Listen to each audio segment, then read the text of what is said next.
വൃന്ദാവനത്തിലേക്ക് ചേക്കേറുന്ന ചിത്രശലഭങ്ങളാണ് വിദ്യാർത്ഥികൾ.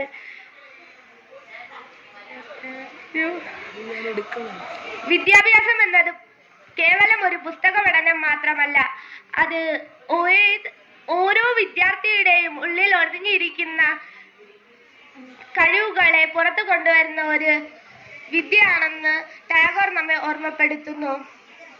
പണ്ടുകാലത്ത് മനുഷ്യർ പഠിച്ചിരുന്നത് സ്വന്തം ആത്മപുരോഗമനത്തിന് വേണ്ടിയാണ്. എന്നാൽ ഇപ്പോൾ മനുഷ്യർ പഠിക്കുന്നത് മറ്റുള്ളവരുടെ ശ്രദ്ധയ്ക്ക് വേണ്ടിയാണ്. ഈ മനോഭാവത്തിന് മാറ്റം വരണം.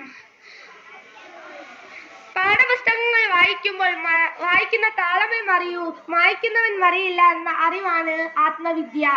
സ്കൂളുകളിലും വീടുകളിലും സ്ഥിരമായി കേൾക്കുന്ന പദമാണ് അച്ചടക്കം. അച്ചടക്കമുണ്ടെങ്കിൽ ഏതൊരു വിദ്യാർത്ഥിക്കും ഉന്നത വിജയം കൈവരിക്കാൻ സാധിക്കും. അതിനാൽ ആദ്യം തന്നെ അച്ചടക്കം എന്ന പദത്തിന്റെ അർത്ഥം നമ്മൾ മനസ്സിലാക്കണം. ആരോടും മിണ്ടാതെ ഒരിടത്ത് മാറി കൈയും കെട്ടി നിൽക്കുന്നതാണോ അച്ചടക്കം? അല്ല. യഥാർത്ഥ നീതിബോധം, സത്യസന്ധത, സാഹോദര്യം ഇവയെല്ലാം അച്ചടക്കത്തിന്റെ ഭാഗങ്ങളാണ്.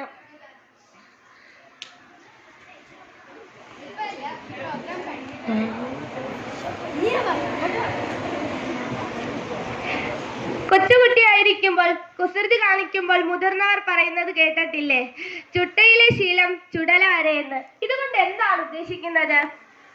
നമ്മൾ കുട്ടിയായിരിക്കുമ്പോൾ കാണിക്കുന്നത് നല്ല ശീലമാണെങ്കിലും ചീത്ത ശീലമാണെങ്കിലും അത് മരണാവസാനം വരെ നമ്മുടെ കൂടെ ഉണ്ടാകും.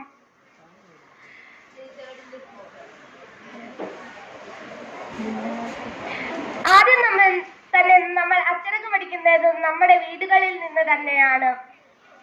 അച്ചടക്കമുള്ള സമൂഹത്തെയാണ് നമുക്കിന്ന് ആവശ്യം. പക്ഷെ ഇപ്പോൾ വിദ്യാർത്ഥികളിൽ